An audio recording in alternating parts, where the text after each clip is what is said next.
Oh, that's better. Is Are it? you live? Dang it, Binkman! I walk into the kitchen to get some peanut butter and you do this? Well, I mean, what you do with the peanut butter is by yourself. You don't need to broadcast it. You son of a bitch. At least your camera's not on. That'd be hilarious. Really? My camera's not on, huh? No. Some of your face with peanut butter in the fridge. Why do you think I eat peanut butter like a dog? Why did I say you laughing with your tongue? That's weird. Just It's like, oddly, well, it's oddly specific too. I just said just you have peanut butter in a bread or something. no, you don't- I just eat it straight out the jar. That's an animal right there. So, I never need bread to put it on. Jay wants to know what you're doing with that peanut butter. He wants every I'm single eating detail. it. I'm On, eating on, it. you'll be able to see the full video on OnlyFans later on this evening. No, this is my protein after the gym today. It'd be a live peanut butter special. I don't like that. I Don't don't like like it that either. at all. Now, are you eating the one with nuts or without nuts? No, this is without nuts. All right. With nuts was $1 cheaper.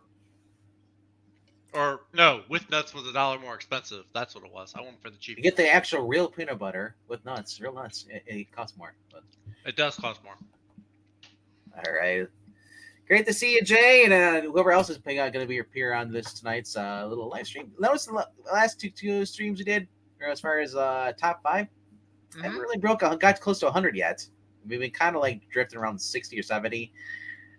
I don't know what it is. Maybe just people are just I don't know what's going on with that. Maybe it's the books coming out. Maybe other people are just kind of breaking away from the hobby. Could be that, or we're just getting boring. I've always been boring, so I mean, I've been consistent. Zach's always been racist, so he hasn't changed though. So, good Lord, help me, give me strength, God. I was just thinking the day because the way we tease you about things, obviously you're not racist, but we tease it. It's like thank you for that tagline. Thank you. No, I mean, I just kind of like we're like the guys. When you're at the bar, we see like, hey, Zach's having a girl, so we're gonna say something like, like, hey, Zach, what's going on? It's like, just like to make it just totally just ruin your chances every single time.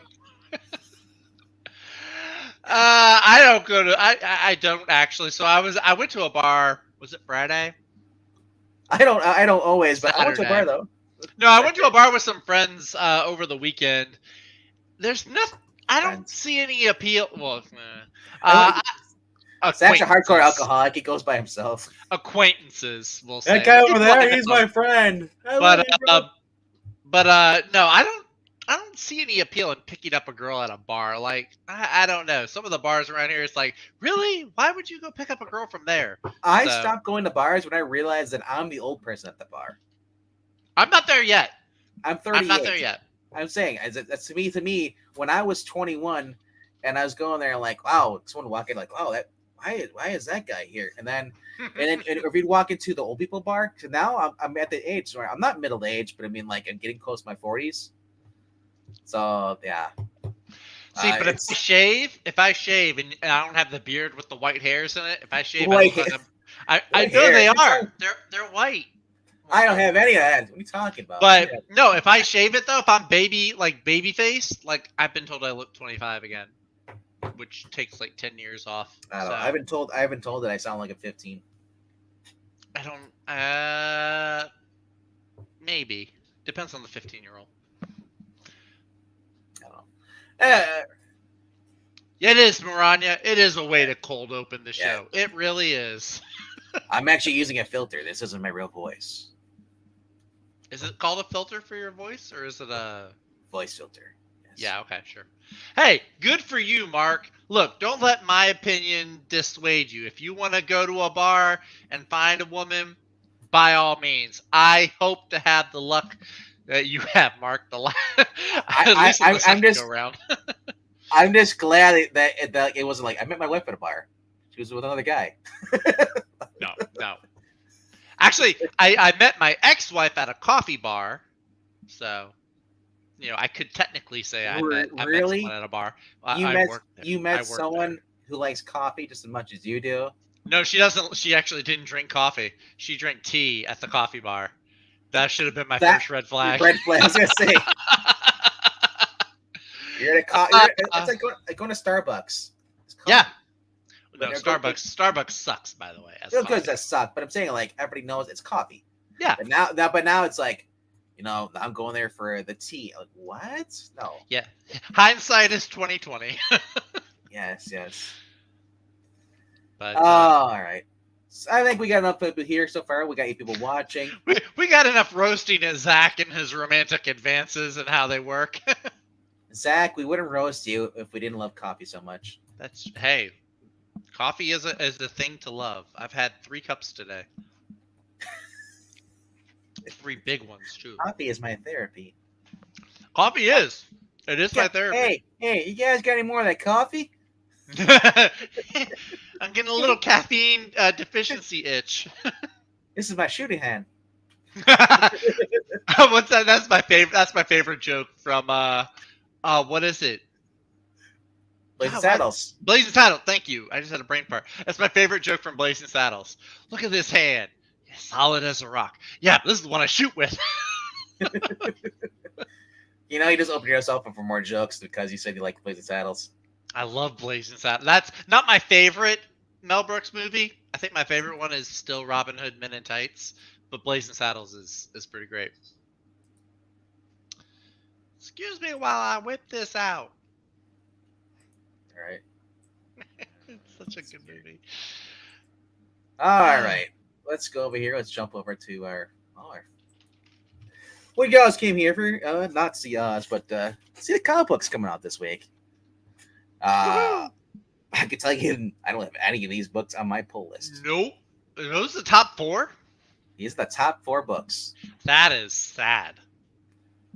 Chip Zdarsky somehow is number 1 because it's Batman. But I can give Batman a pass because the name is Batman. I'm more shocked at the 3 X-Men books. That's what I'm shocked at. But wait, there's more X-Men books. Although that Cyclops cover is kind of cool. I do like the artist on that Cyclops. Hey, Jinx. Thank cover. you for the spam. No, they're vehicles because he's Transformers. Okay. All right. Come on. Get with it, Venkman. All right. And what's up, Alfred? Shilling his own stuff in our chat stream. All right. We got Jay, we got Breen, we got Mark, we got Maranya. All right. So you want to start off this time with your number 5, or you want me to start? let's get the apples out of the way. Although this comic is very on brand for me once you see the cover. Are we going to Fantasy 4 right away? Yeah, we are right away because it's got freaking dinosaurs. Come on, man! Look at those dinosaurs on there. Wow. Dino Avengers. Ryan North is clearly taking a page out of Jurassic League's playbook, but I don't care. It's Fantastic Four. It's dinosaurs. It's an alternate Earth where everyone is dinosaurs. It looks awesome.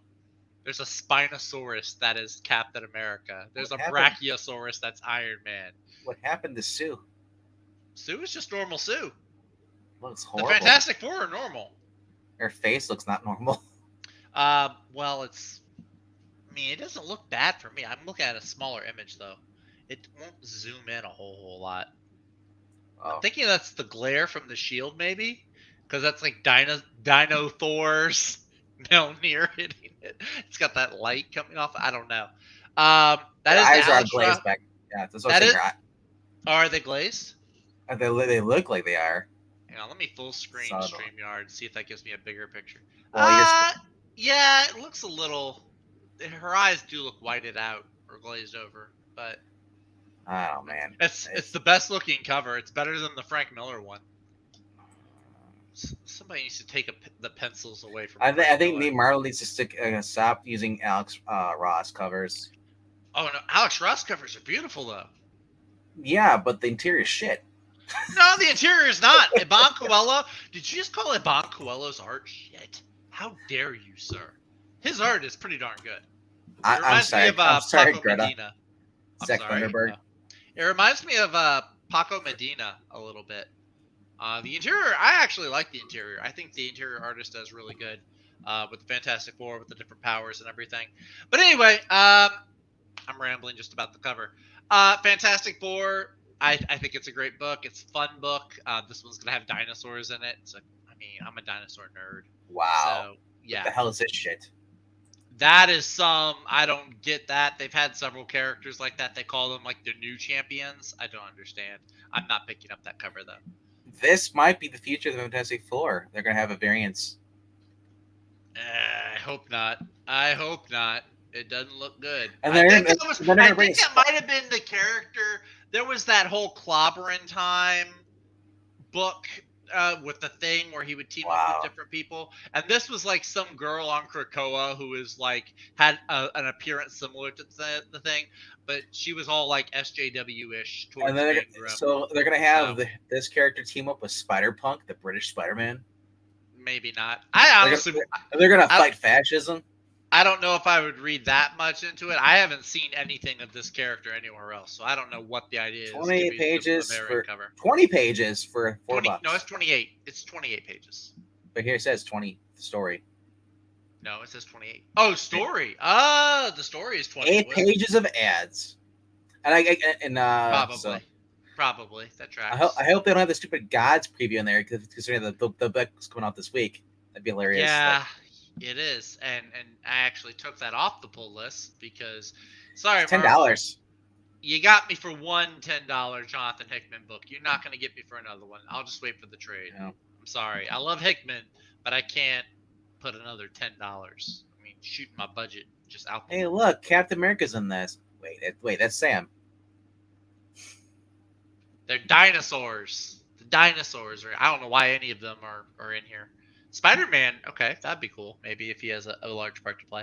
But anyway, yeah, this is my number 5. The artwork is great. The stories, they're not Hickman level, but they are fun. They are they're very sciencey. They have some nice, fun science twist to them. I really like them. So, yeah, this is my number 5.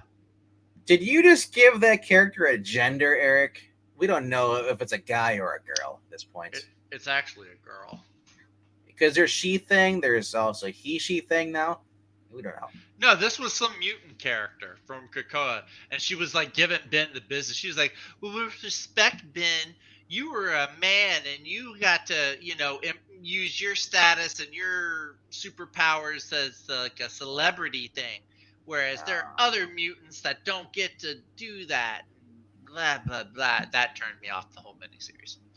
But he's not even a freaking mutant. He was cosmic accidents. He's not. He is not that whole thing. I could dissect and obliterate the writer for that one giant word bubble salad, but it's not worth my time and mental energy. So I'm just. Oh, did you see this? Oh, in case you missed the first reissues, you can buy it this week. I've noticed that they're doing that with several stories. Yeah, it's like a recap kind of thing if you want to get caught up. All right, so I'm just going to start skipping the first reissues of every single miniseries I buy. I don't know if they're doing that for every issue, or every series. $5 for 3 issues, I guess. Recap, and it's like, that's not bad. Let's wait for the trade. All right.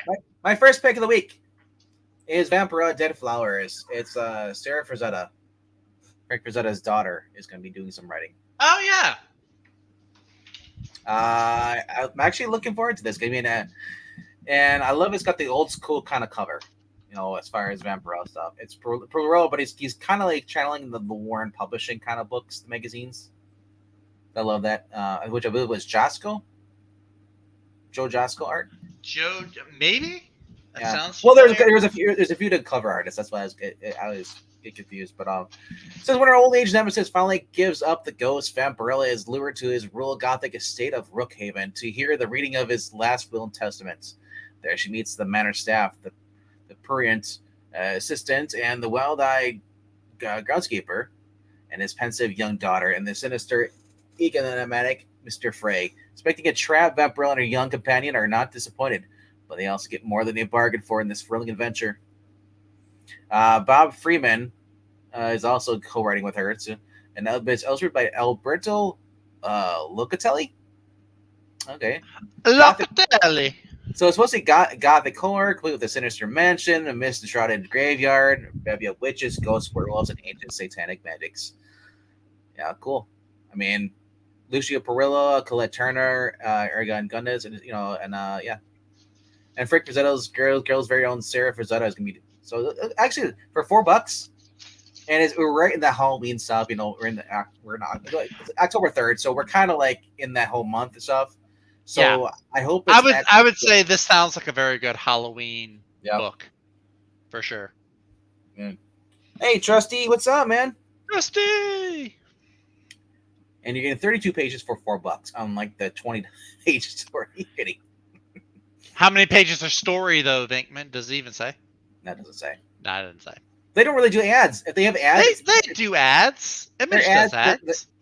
This is an Image though. This is Dynamite. It's Dynamite, isn't it? Dynamite. Yeah, Dynamite does ads though. You know what the ads are? They're more end of the very end though. You're right. Yeah, you're right. Yeah, and it's like 3 pages the most. But overall, a lot of covers. Mm-hmm. Huh. You think there's a lot of covers for that? Boy, you wait. Look at this. Oh yeah, well yeah, those are the New York Comic Con ones. Yeah. I hate these. So the ultraviolets, they're so stupid. But looks like we got the Cadmo variant. Let's see. Trick or treat with the goblins. That's kind of funny. But like I said, I'm in a kind of like Halloween mood already. We just got done reviewing Wolfen over on Extreme Movie Show. Go check that out if you haven't. It's actually go watch the movie if you haven't watched it. 1981, Albert Finney and Edward James Olmos is in there. Awesome movie. The guy from Battlestar Galactica. Yeah, he's in there. Wow. And then something's going around killing people in New York City. I thought you were gonna say something's killing the children. I'm waiting for Eric to say. No, but no, yeah, and if everybody watch Predator, I'll just say real quickly. Everybody knows the Predator vision when you see that through the vision, is like when you hear the noise. Mm-hmm. This had the Predator vision before Predator. Interesting. Yeah, infrared stuff, and something, and they said it is a great detective suspense kind of thriller. So check that out. Interesting. But yeah, like I said, I'm just into like kind of like the not really horror, but more like the Halloween vibe. Like I'm probably gonna watch Real Ghostbusters. I always do that every year. I watch the Halloween episodes, or like any old TV shows. Watch Halloween episodes. It's just that month. I do like the Psych Halloween episodes. Those are pretty good. Home Improvement Halloween episodes are always fun. The Home Improvement ones, yeah, those are good. Yeah. There's some good NCIS murder mystery episodes too. A Haunting in Venice was also pretty good for a Halloween movie. It actually takes place at Halloween. Just watch House on Haunted Hill. I mean, you could, but it doesn't have 13 Ghosts. But watch the original 13 Ghosts. I don't do a ton of scary ghost movies. Like, I hear you. I mean, I watch Evil Dead 2. I know it's because it's a Bruce Campbell slapstick kind of Three Stooges, but certainly like that. Eric Priest says, "I'm getting Vampirella. RDV is getting Vampirella. Zach will, of course, be spitting apples in his mirror." Yes, I can safely say that you're not getting Vampirella. But what is your number 4 though? My number 4, you're right. I'm not getting Vampirella, but I am getting a famous pulp fictional character from, and of course, League of Comic Geeks website crapped out on me as I'm trying to pull it up here. From IDW, probably the only thing worth reading is Rocketeer in the Den of Thieves, number 3. And hello to Undead Quinn. We just finished our number 5, so we are on book number 4 right now. This is from Stephen Mooney, who does really good with this like 1930s, 40s era storytelling. The artwork is by David Messina. It's been really good artwork. I really liked it. So in this, the Nazis are trying to make their own, version of the Rocketeer.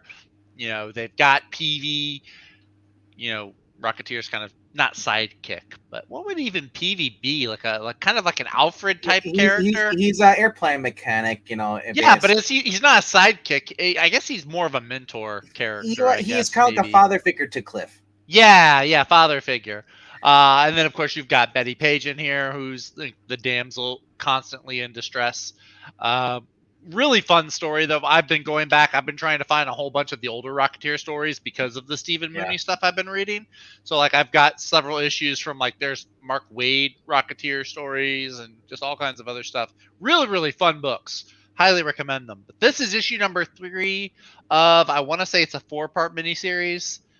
Because sadly, that's all we get now, are 4-part miniseries. Yeah. But a lot of fun, if you like that kind of period piece, World War II era-ish storytelling, this is worth checking out. It's really fun, too. A whole Nazi fleet of Rocketeers that they're trying to make, and he's trying to prevent. Really fun story. So, yeah. It's great seeing a couple that kind of fights but still stays together, unlike MJ and Peter. This is accurate. This is true. Yes. This is on my top 5, but it's on my pull list. Definitely been a fun book. I've been enjoying it.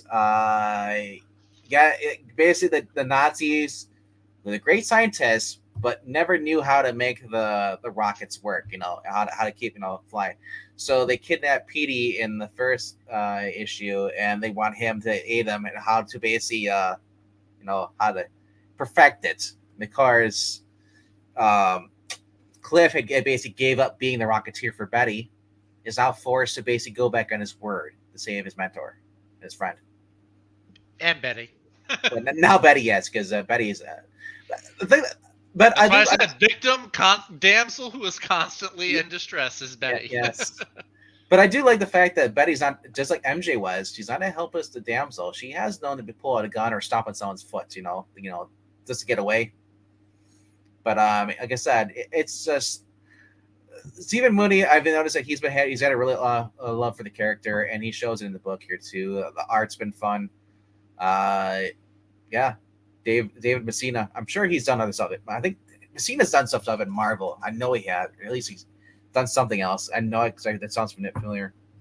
But now, don't get him confused with Paco Medina, because their name does rhyme, kind of. Who? I don't even know who that is. Paco Medina, you know who he is. If you've read, what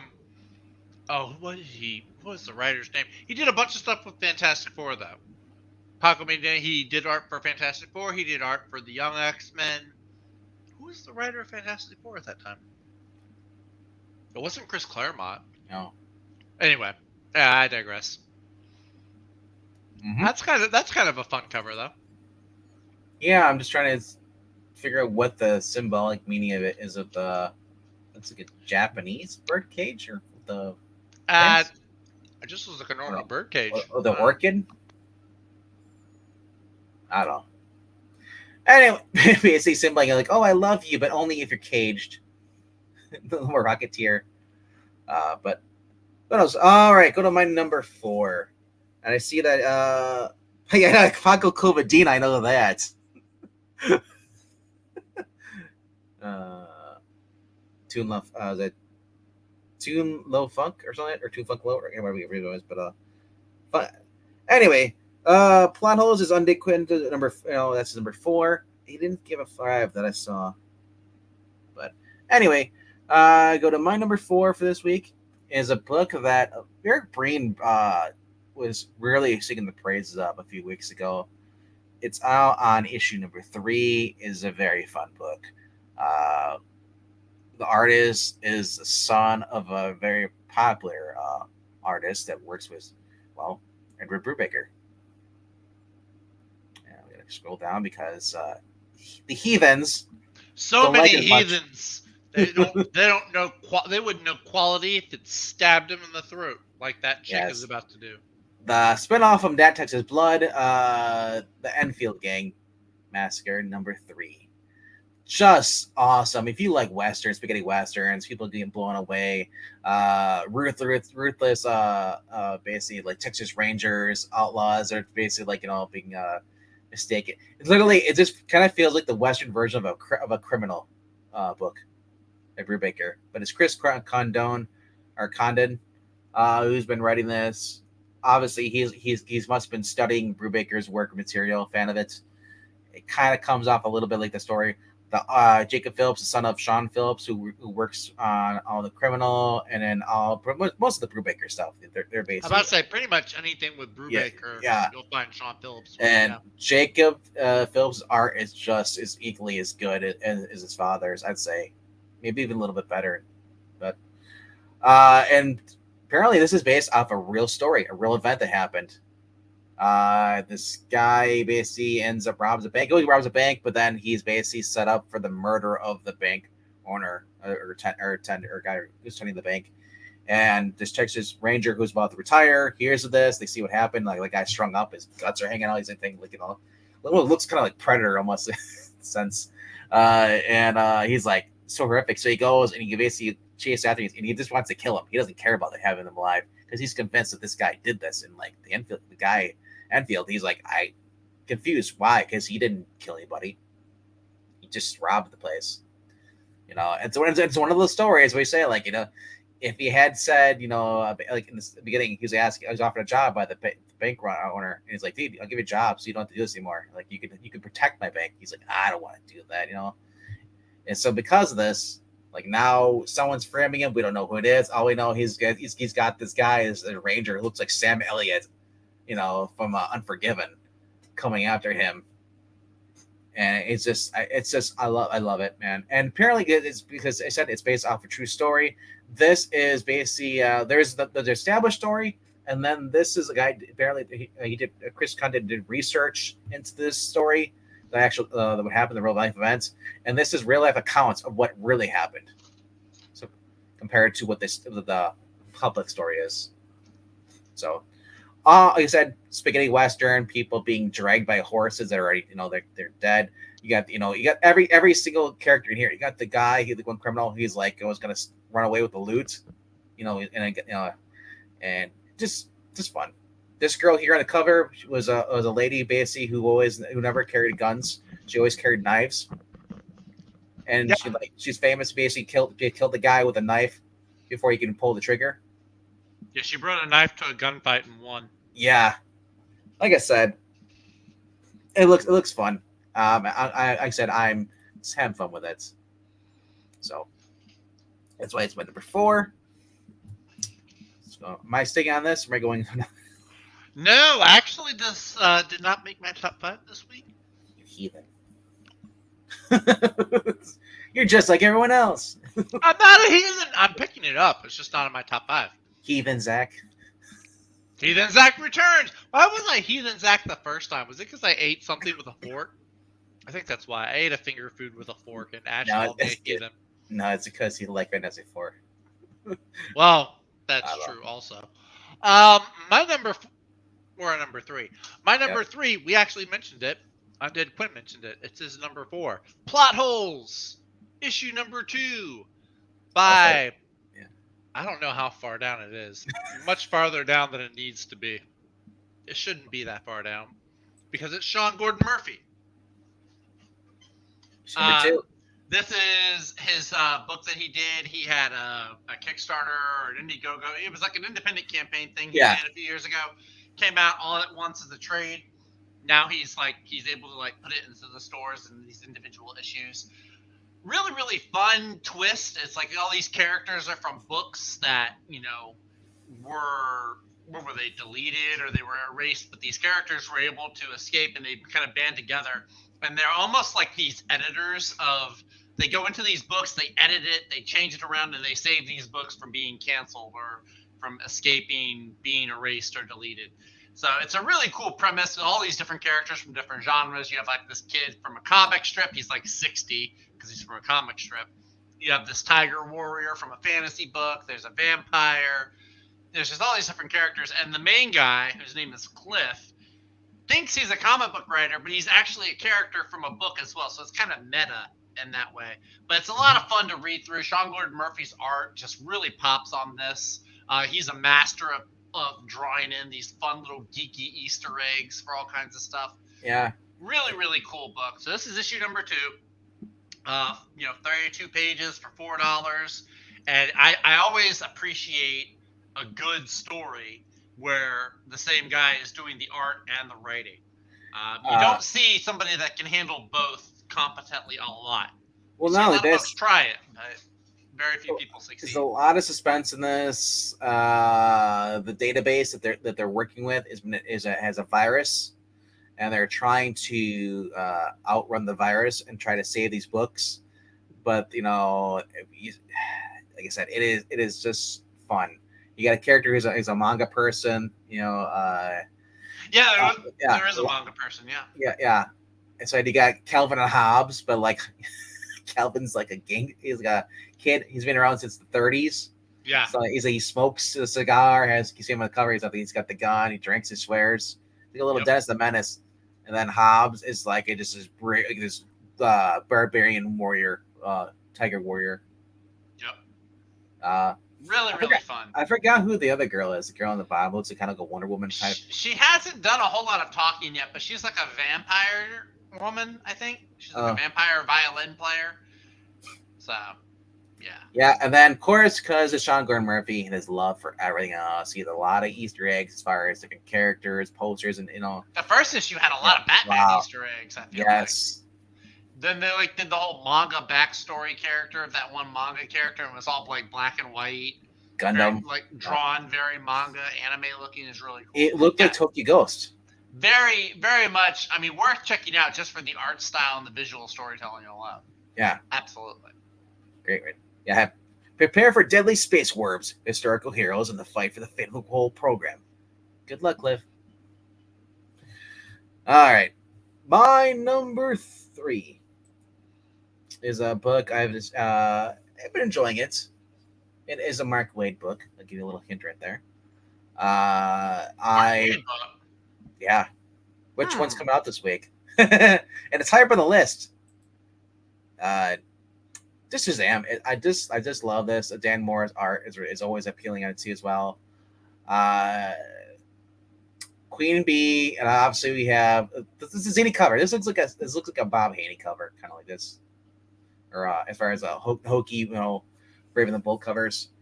Obviously, that's Queen Bee on the left. We got the Gorilla City, the background. No, they're not from Gorilla City. Those are from the last issue. Remember, they're the Gorillas. Yeah. Oh no, they were from Gorilla City. They were from Gorilla City. There's no Grodd. They went to the moon. Oh no, because Grodd was in Flash. They sent him to the moon. Right. Retrieves technology that was apparently stolen from him. He gets confronted by this warlord of the moon, and of course on here we're gonna run into Queen Bee as well. Just exceptional art. The other thing you need to know about this is the gods basically give him his powers.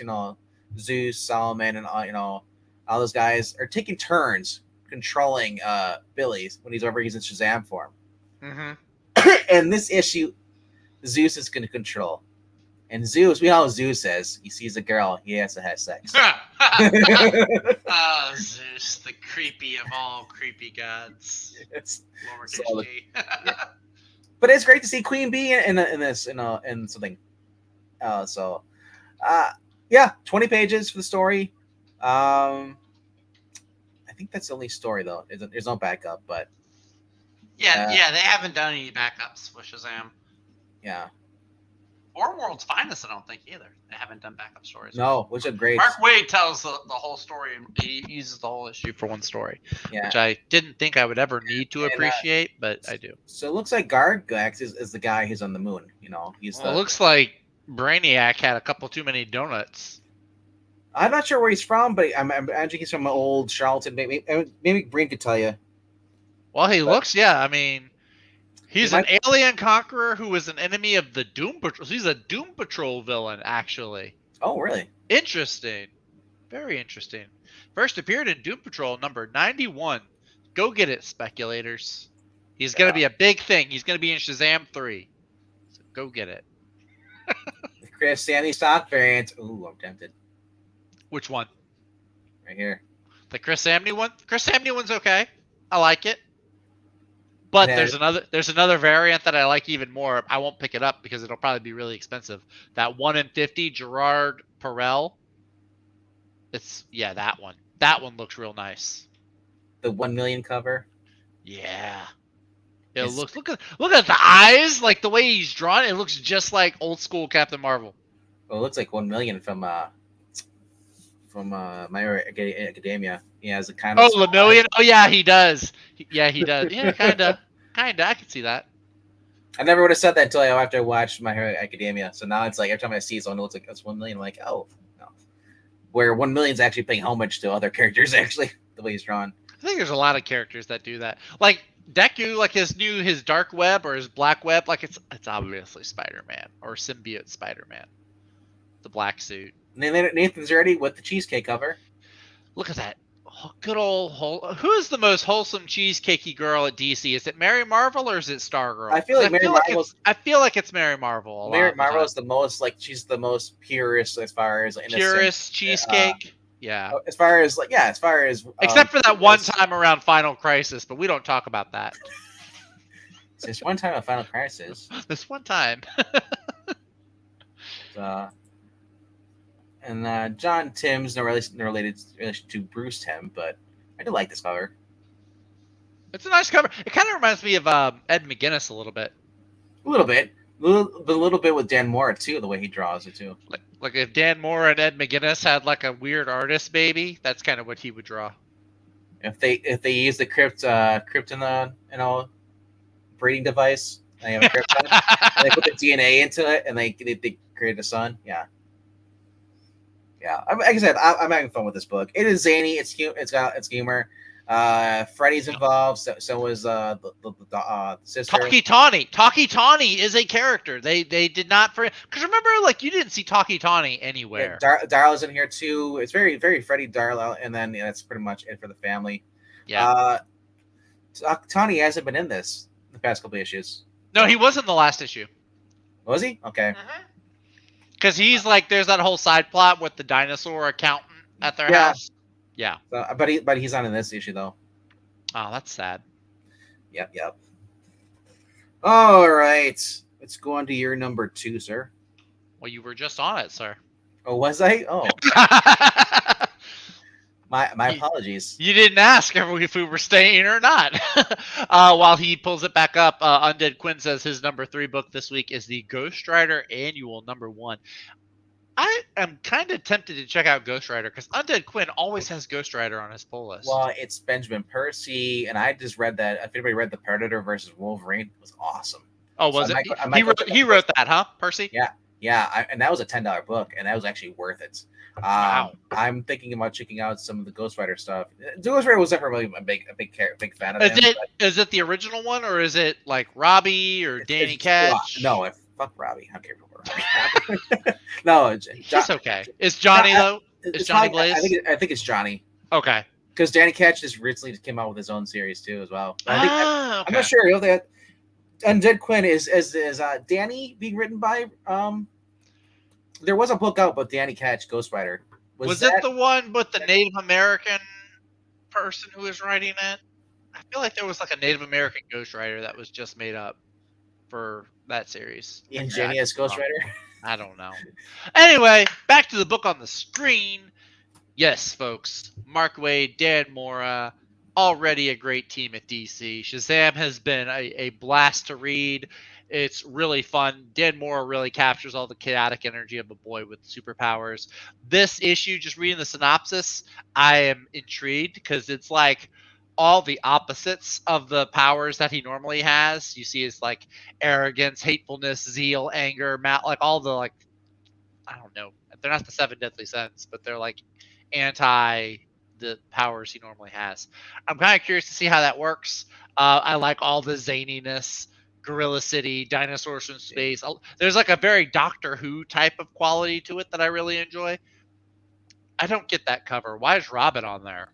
Well, it's a Justice League versus Godzilla versus Kong. Oh, it's a Godzilla versus Kong. And now I really want him just going like, dude, it's King Kong. Probably will. If whoever's writing it does a good job. I'm side note, I'd never heard of the writer who's writing the Godzilla Kong Justice League, which Neither makes me a I. little bit nervous.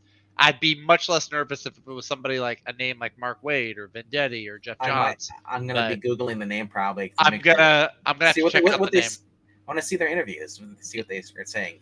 Yeah, want to look them up on Twitter. But anyway, Right. that's so bad. That's how you screen anyway, right? Or you're like, I'm not sure, but just look at their Twitter feed and like, I mean, okay. look, Mark Wade's got a pretty crazy Twitter feed, but he's doing good stuff here. So True. he might be the exception to that, but who knows? Anyway, this is a ton of fun. I am also interested because Queen Bee is on the cover. I haven't seen Queen Bee in anything since Justice League back in like the early 2000s. It was actually an Ethan Van Sciver book, Justice League of America. It was Ethan Van Sciver, and I think it was Dwayne McDuffie who wrote it. With Wally, and what was Wally West? It was Wally West and Wonder Woman against Queen Bee. I remember that whole issue. But yeah, really cool seeing Queen Bee again. I'm curious how that's going to turn out. And I do like these covers, the Shazam covers. It feels like, at least with the cover A's, you always get an idea of what's going to be in the book. Which, if you look at older comics, that's a lot of what it was. Is the cover gave you like a sneak peek at what was going on in the book. So with this, you see angry gorillas in the background. You see Shazam giving Queen Bee a flower. It kind of looks like it's going to be a significant part of the story. I also like how the little caption rhymes. The Dr. Seuss fan in me appreciates that. If you've been following the series, is that each god has been taking turns. It's Zeus's turn. Yeah. And knowing how Zeus is. Oh no! He's gonna have Billy want to do it with the bee lady. That's gross.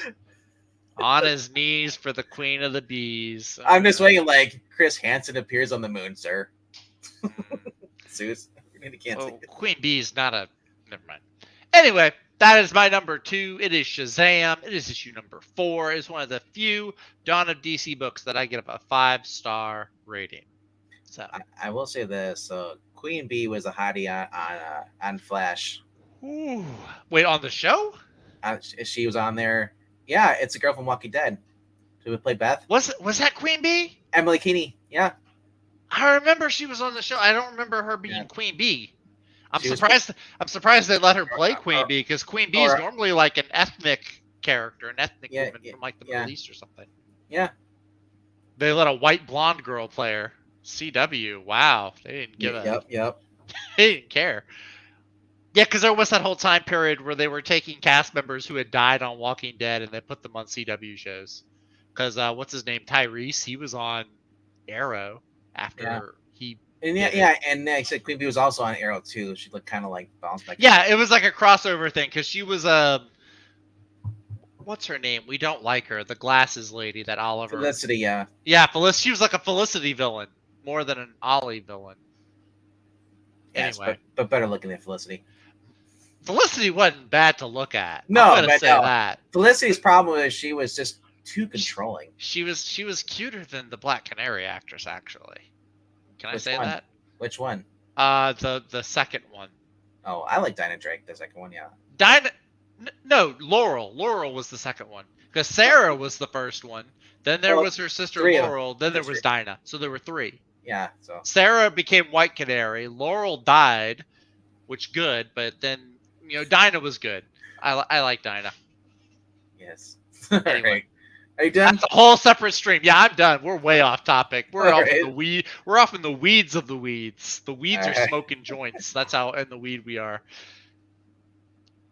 It's a joint effort. It's a joint. Zing! Give that writer a pay raise. That was good. All right. See, we're going down to my number 2 is Batman: The Adventures Continue. Issue, I believe, is issue 8, the final issue. We could learn whether if Ra's al Ghul could be a Ra's. You've heard it both ways, in comic book form and also in the actually not comic book, but in the movie Batman Begins and also in the animated series. But in this, they're going for Ra's al Ghul. And so, for those who've been following this, Ra's al Ghul with his daughter appeared in the Batcave a couple of issues back, and they gave this grain of wheat to basically to Bruce and said, like, here, I'm dying. I can't use the Lazarus pit anymore. Too, I wanted, before I leave, I want to get active humanitarian work. So basically, this is because crop and grain can survive in any environment, extreme environments, whether it's cold, snow, or just dry heat with no water. And so because Bruce needs some help. He gave like sample to Poison Ivy to basically examine for him in exchange for something else. And so now we get to learn as far as what's the connection between Ra's al Ghul and the Court of Owls. Talia is teaming up with Tim, Jake, Robin, and Catwoman, and both girls are fighting, squabbling because they both want Bruce. So it's like cat fight. And Robin's like, he's like, "Hey, I'm here. I can help you out." And he's like, he totally gets ignored.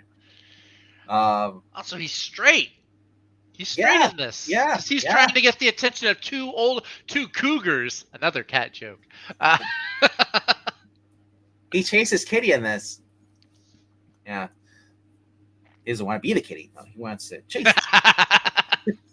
But overall, like I said, this is the very final issue of this series. And they said they've been working on this because you see, it's 30 years in the making. Since they first did this, this is a plot they want to do since the animated series. This is Paul Dini. It took 30 years for them to finally, build up to this and get the chance to write everything. It's a fun book. Ty Templeton, who beat cancer, does to return this book and finish this story. I mean, the other reasons why he beat cancer, but still, it's like it's a bonus that he's Ty Templeton's on this. Burnett, Alan Burnett, who's been working with Paul Dini on these animated series, continues for about a while now. Even in the early '90s, I don't understand why anyone would hate this. This has been like the best, purest form of Batman since the '90s. It's basically, if you love Batman animated series, this is what you should be reading. Same with the Kelly Puckett series, everything. This is just stays true to the lore. There's none of this where Harley and Ivy are lesbian lovers. They're friends in this. They are roommates, and that's it. There's a show kissing, calling each other babe, none of that crap. This is basically what we want in our comic books here. We just want basically an awesome Batman story. We want, obviously, because he's the main guy. He's got Talia and Catwoman both throwing himself in, and he's kind of like just ignoring both. Bruce is like, doesn't really want either one of them, He's helpful to me. I know. I love it. But Robin's like, one of you guys, I can help you guys over here. Love it. Court of Owls, man. I know I've said this before. Court of Owls is an overused thing since Zack Snyder introduced it in 52. Everyone's seen Court of Owls, even Lanzing and Kelly. This actually fits well. They introduced the Court of Owls in volume 1 of this. The adventures continue. And since then, they've been kind of slowly appearing here and throughout the series, kind of like a subplot a little bit. And to see them come back, and I just love this. You got Batman's villains. You hear it all. He's got Penguin. Even see Lockup in the series. Scarecrow. Killer Croc. Clayface in this. Man-Bat. Links. And like I said, one of the big things I love about this book is that if you're a fan of the show, whenever I read this, I hear Kevin Conroy's voice. I hear all the characters' voices. But anyway, it's $3.99 for 20 pages. You're like, but it's to me, it's worth the price for being what it is. The fact that you're not getting Chip Zdarsky, you're getting straight to the point. No more new characters being introduced. It is playing, and it's just great storytelling, and no Bruce Timm. So rip. I mean, yeah. Bruce Timm always like the pervert thing. If Bruce Timm had been involved in this, you would have had Harley and Ivy being lesbians in this. That's not true. Bruce Timm was behind the Justice League animated series, and there was nothing. Bruce Timm was the reason why he wanted to have Harley and Ivy being more than just friends in the later seasons. Ah, okay. And he also Bruce Timm is the reason why Bruce slept with Barbara That was creepy.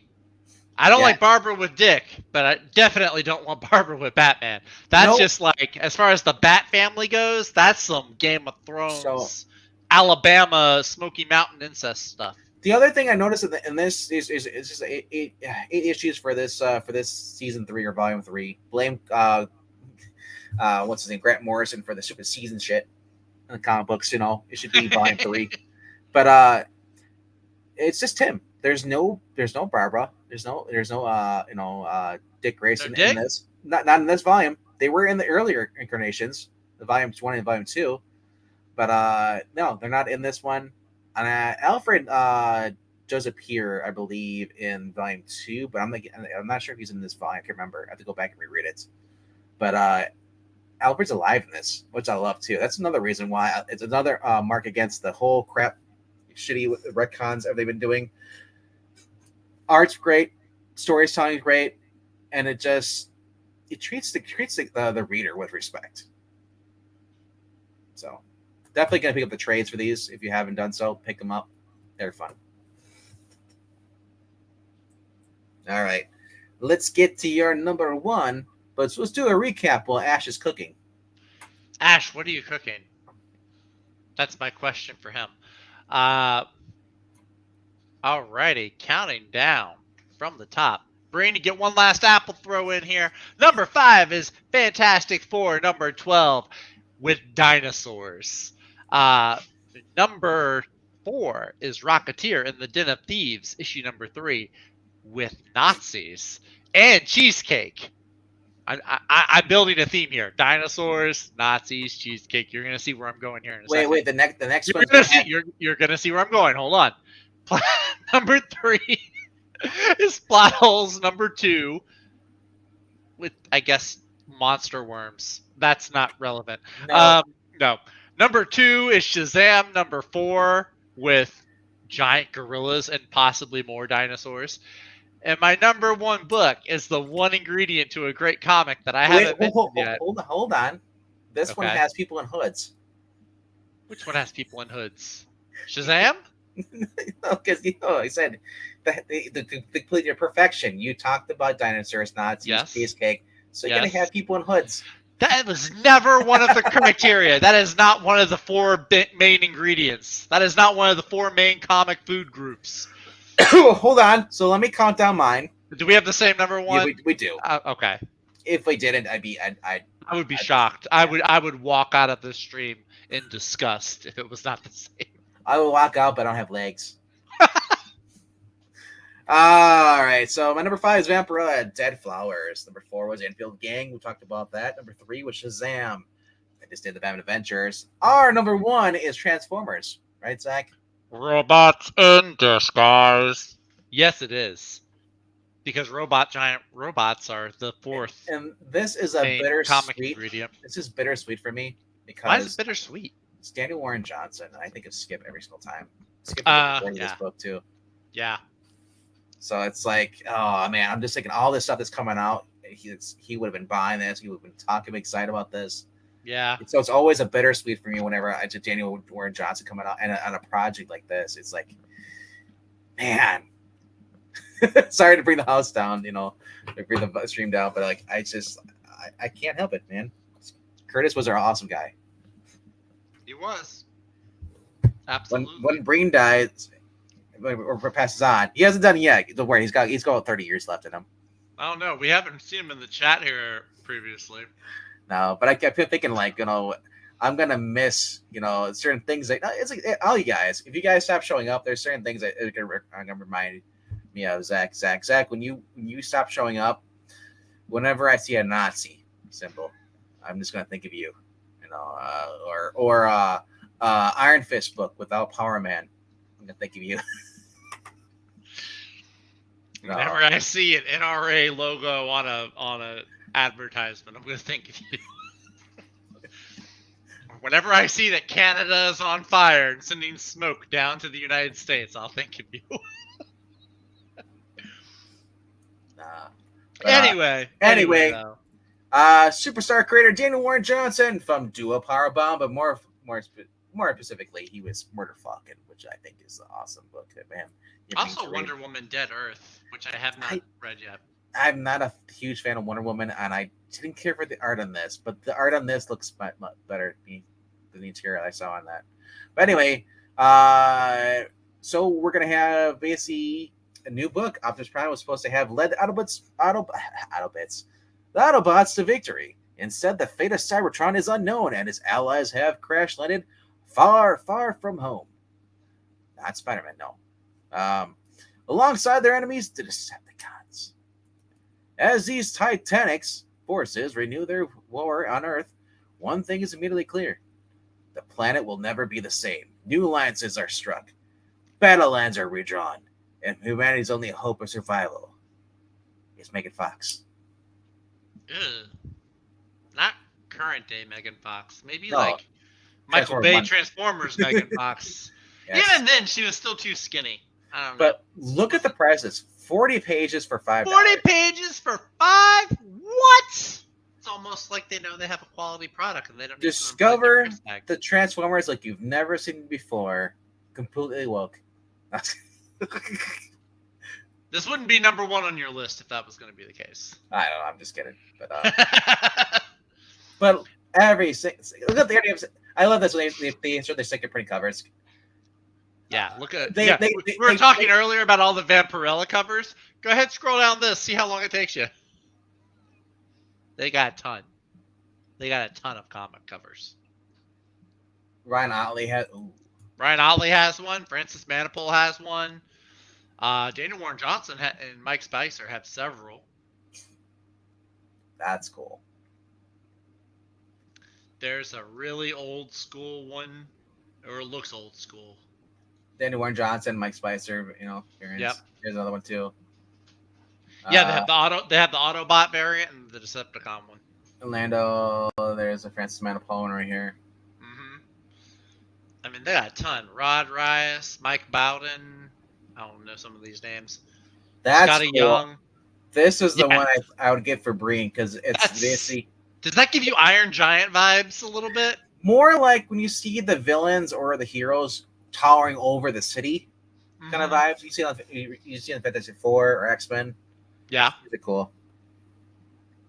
there are some really great covers, some really great variants here. That one does look really cool though. But the one that you're talking here is this one, right? Ian Bertram. Yeah, that one kind of looked to me from a distance. It looks like one of the older comic books. Looks like one that's been on the shelf and's been faded. Yeah, a little bit. But yeah, damn well someone's gonna be out there collecting all these covers, and I gotta say, for $5 a piece, man, that's crazy. Are they all the same price?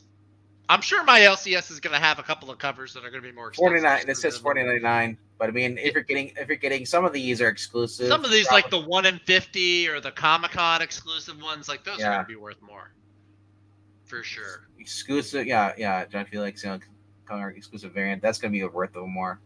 Yeah. But look how many there are. There's a ton. That's what I'm saying. They went the Dynamite / Marvel route with the variants, which is not a great thing. Where's my John Boy Myers cover? Well, I know this was some art, not John Boy Myers, I can't say for sure, but I know some artists don't like drawing a lot of mechanical stuff.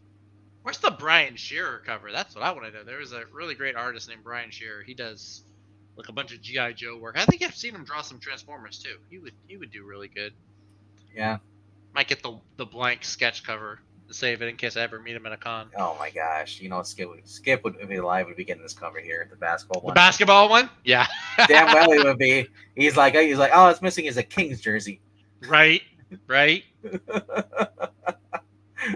Shattering the backboard. Absolutely. Like, why is this on here?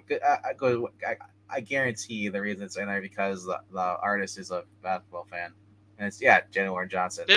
He's a basketball fan. I think he's a wrestling fan, which you will know if you read Do a Powerbomb. It's very much a wrestling fan. Yeah.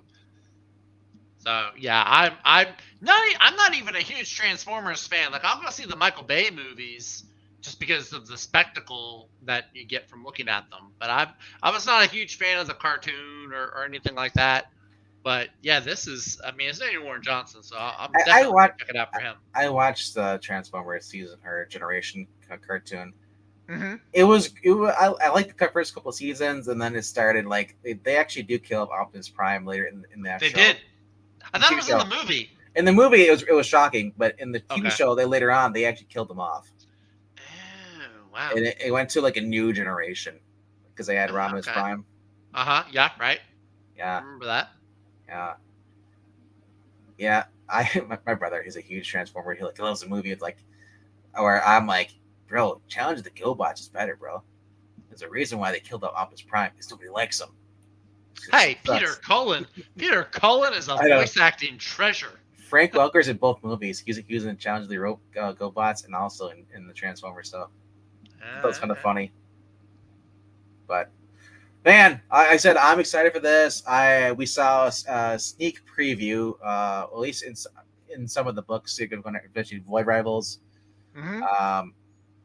Man, looking forward to it.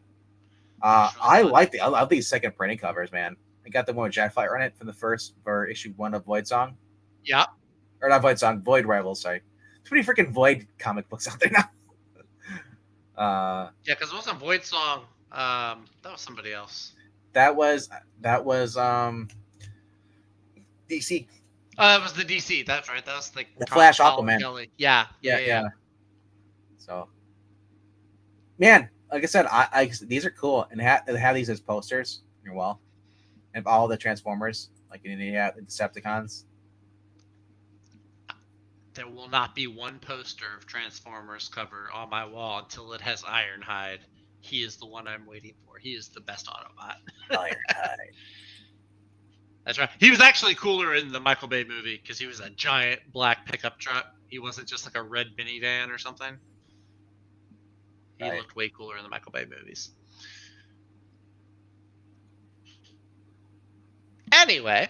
Anything else to say about this? I'm hyped. I am hyped. I am ready to go. I'm going to the LCS in the morning. I never go in the morning. And I'm going to go in the morning to make sure that I pick this up. I mean, I love this cover too. I just love how the realistic kind of like it looks. That one's okay. I don't like it as much, but I do like the detail with his eyes. I like how it looks like his eyes and the headlights on top of his chest. I like how they kind of glow. Yep, he's got the kind of the cracks, scratches on the windows. He's got the wiper blades. Mm-hmm. Yep. But if I get any cover, it's gonna be this. I'm getting the Ryan Otley variant. That looks awesome. The Ryan Otley is pretty sweet. Where he's like punching through. Dude, if those were people, you realize all that scrap would be like skin and guts. Like, well, it's invincible. Yeah. That's what it is. I think it's actually. Is this an homage? An homage? I think it might be.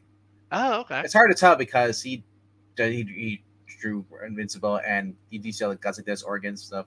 That usually is would be your Invincible book, but Yeah. Take that, Megatron. Or not Megatron. It's Starscream. The face kind of looked like Megatron. I wasn't looking at the wing. You fake fan. I said very clearly, I did not watch the cartoon. I watched the Michael Bay movies. He was voiced by Hugo Weaving, Mr. Smith. You're not that much younger than I am, too, which is very surprising that you didn't watch the cartoon. I'm 3 years younger than you, yeah. Like, they've come out collections, even with Voltron. I didn't watch it as a kid, but I remember I watched the Voltron movie. I didn't watch Voltron either. Yeah. So, all right, let's go over to Undead Quinn's #1 real quick while you're pulling up the trades and the hardcovers and all that good stuff. Undead Quinn says his #1 book is the Rick Remender Sacrificers #3, which I've been hearing people talk about. I've been hearing people say good things about it. Ash is #3 is Sacrificers. Ash is #3? Oh, okay. My mouth got ahead of my brain. I thought it was I thought that was his #1 also. My bad. Mm-hmm. All right. Cool. What's your number 2, Ash? Plot holes, Plot holes. Okay. and then Transformers.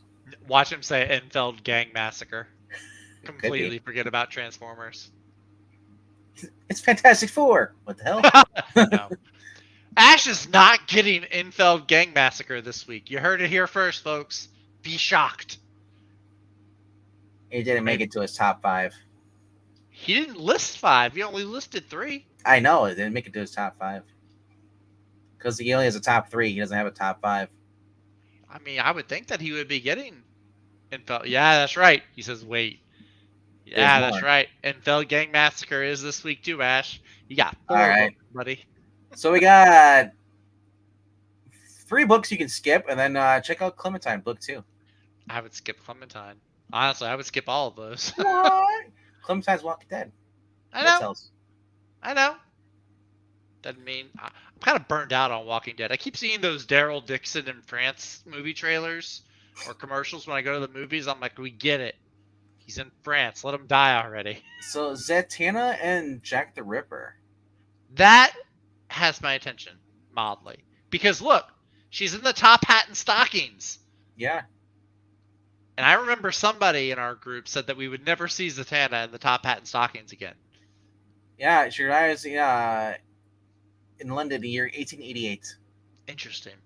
Oh, but Constantine is in this too. I'm sick of Constantine.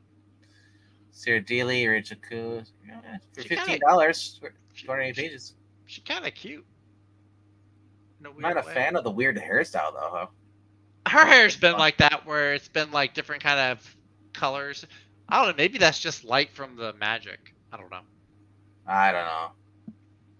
I'd be more inclined to check this out if Constantine wasn't in it, but it's from the webtoon, DC's webtoon. Oh, it's from the web. So it's like the Bat Family thing. Yeah. Because there was like a Bat Family webtoon that they made into a comic. So I could just go on. Is it free to read over on webtoons? I don't know if it is. I think because I think you need a subscription or something to DC. I don't know. Oh well. It's on the high seas somewhere. Somewhere. So Doctor Strange. This was volume 1, The Life of Doctor Strange. This is where he just came back from the dead. The Jed McKay, right? Yep, Jed McKay. Yeah. Then we have Superman, The Harvest of Youth. It's by Sina Grace. Skip. Local Man. I'm looking forward to picking this up. This looks awesome. The trade's out. Sweet. Trade's out. Yeah. I will pick up the trade for that because I know that I think Skip had started reading that one too. Speaking of Skip, I think he had started reading that one. Yep. Got me into it. We actually featured a review of one of the issues on Ash's channel. Mm-hmm. Fun book. I'm not a huge fan of Tim Seeley. The last time I liked Tim Seeley stuff when he was working Hack Slash before he basically politicized his own work and started virtue signaling. But fun. DC's Deluxe Edition hardcover. The funny thing is, I think Tim Seeley also did that god awful Teen Titans Academy book. Well, that's what I mean. Tim Seeley became he got TDS real bad. But Tony Fleecs is on there on the art. Tony Fleecs' art is pretty lit. Yeah, and then there's a backup story written by Tony Fleecs. And Tim Seeley does the art in that one. Interesting. So, as well. You didn't care for this, but this is Bruce Campbell. I had fun with this, but I'm not going to buy the trade because I have every single issue. It was all right. It wasn't terrible. I was a little let down. Bruce Campbell writing, I was expecting it to have more of a Bruce Campbell kind of like zingy, fun kind of quality to it. It was all right, though. It was okay. We only find them when they're dead. Deluxe edition hardcover. There you go, Ash. Ash has been trying to get me to read more of this. Ash said, "Gotta go watch Ahsoka. Bye." It's Al Ewing, though. I just don't care for it. Al Ewing is extremely cautious for me. Most of his stuff I won't go. Hey, look, it's Wolverine. I mean, X-23. No, they're back to calling her X-23 now. Did you hear? They don't call her Wolverine anymore. Well, that's horrible. That's bigoted. Yeah, that's normal. Hi, Eloise. How are you? Ghostmaker Clown Hunter by James Tynion IV. You mean Moon Knight in DC? Because he looks like Moon Knight. He's serious Moon Knight. There's no split personality. Oh, so you should like him then. No, You don't. he's You don't like this the split is personality. evil villain version of Eric Akaki. Plus Count Hunter. I hate Count Hunter. Character. It's just basic collection of all the Ghostmaker stories from Batman. Ed Brisson, who also does the art on this, is also doing the art over in Ghost Rider. And doing the writing too as well, I believe. Or no, maybe he's not doing the art, he's just doing the writing. Parasocial, and don't know anything about it. We're monsters. I don't know anything about the rest of those. Looks like Eric Robertson or something. I don't know. Or whatever. Erica Henderson. And Alex Cavill. I don't know. Eerie Archives Volume 1 trade paperback. That's kind of cool. Mighty Marvel's Masterworks X-Men. Yes. I've been collecting these. The little mini Masterworks, the soft covers. Yep. For $15. That's a Roy Thomas story in there. Yep. This is volume 3 of that. Divided We Fall. It's just been fun. Star Trek Year 5. I've never really read the Star Trek comic books. Wasn't really a fan of that. But at EC Archives Weird Fantasy Volume 2 trade paperback for $20. Fun. Soul Plumber. What was that? I don't remember that. Something Parks. No. Of course, there's an alternate cover for the Mighty Marvel Masterworks. White Savior, Zach. Junk Rabbit. Dragon Age. Sherlock. Wow. Okay, I got that. Interesting. American Gods. That's still a thing? People still talk about that? Wasn't that a show? It was a show, but I thought it was based off a graphic novel. Oh. Maybe this is a graphic novel. Do Stone and Star. There was a London box set. Someone else was been reading this on the HN channel. Was it Quinn? Somebody was saying that they were reading it. I don't know. Witcher Omnibus Volume 2. I think I have Volume 1 somewhere. I have the French up to me on Twitter. Well, you know what you did. You pulled a Zach and you argued with somebody on Twitter. The French don't. This is the French though, Venkman. They don't attack. They just automatically surrender. I mean, so if you got the French attacking you, you must have gone after. The French don't attack me because I like frogs. What does that have to do with French? What does frogs have to do with French? The French are frogs. Maybe? I thought they were chicken. No, frogs. Well, frogs taste like chicken. Maybe that's close enough. I don't know. It's a joke. Anyway, The Witcher on the Biz Volume 2. Never read this either. Yeah, I read it. I have the first trade. It's pretty interesting. I like it. All right, and that's it for the week for our stuff going here. Well, yeah, because you skipped all the manga. No, I'm just kidding. I know you don't like that. You have to skip all the manga because manga is a lot of it's perverted. I don't know about a lot of it. All you heathen deviants reading that manga about girls with busty chests, all that stuff. Yeah, and then you got the perverted stuff. No, sorry. Yeah. So anyway, that's it for this evening. We're down to round the 5. We lost a few people. People wanted to go eat Ash's burritos. Or they died from eating his burritos. Who knows? But yeah, like I said, I've been having fun with some of these books coming out this week. I have quite a few books I bought from my shop that were on half off. Got them off the wall. You look them a little more expensive. A lot of books that Breen will appreciate. I got some Western books too. Really interesting. Yeah. So. Oh yeah. The French people are they want us to pay them money when the fact that we're the ones that bailed them out of World War II. Yeah. Didn't we save their behinds? Yeah. Don't we pay like most of the NATO or United Nations? Yeah. We pay like the majority of that. How many So- Americans died compared to the French? It's true. But then they have like a really weak president too. So anyway, I don't know. I'm not going to turn this into a political stream. We're a comic book stream. Political streams are non-existent for me. I don't. If you haven't already done so, please subscribe. Hit the like button. Helps out the channel here. And also, why aren't you subscribed if you aren't? We're a lovable co-host here. I may have the most annoying voice, but then again, Zach's next to me, so I might sound better. But also, Zach, your outfit, I know it's been changing every time we go live. This is a work shirt. I came home literally from work. I had an appointment today, which means I have to wear collars and buttons and all kinds of stuff. So I have to look like a normal member of society. You look like you just came from the retirement home.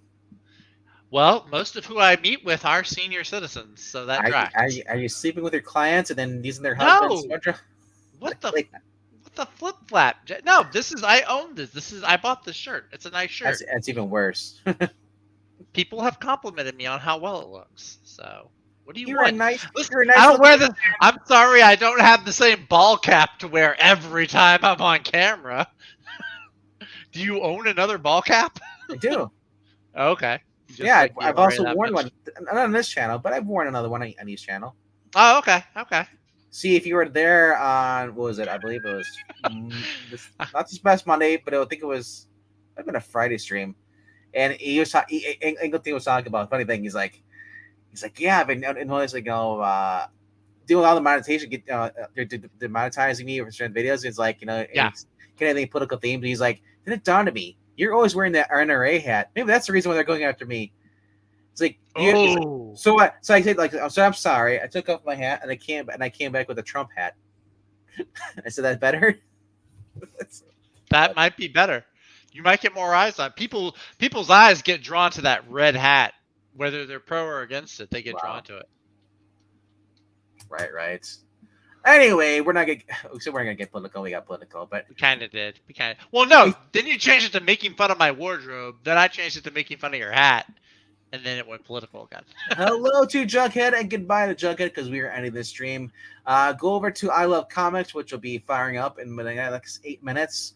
I'm gonna do some more RPG over there, Marvel Recruits. So if you want to join that, we're doing a little recruiting session.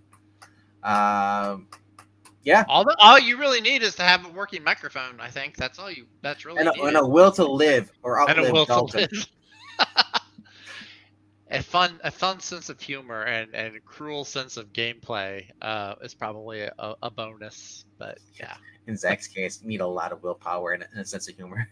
or coffee. Coffee usually works too. Coffee, a little bump. Coffee with a little bit of bourbon.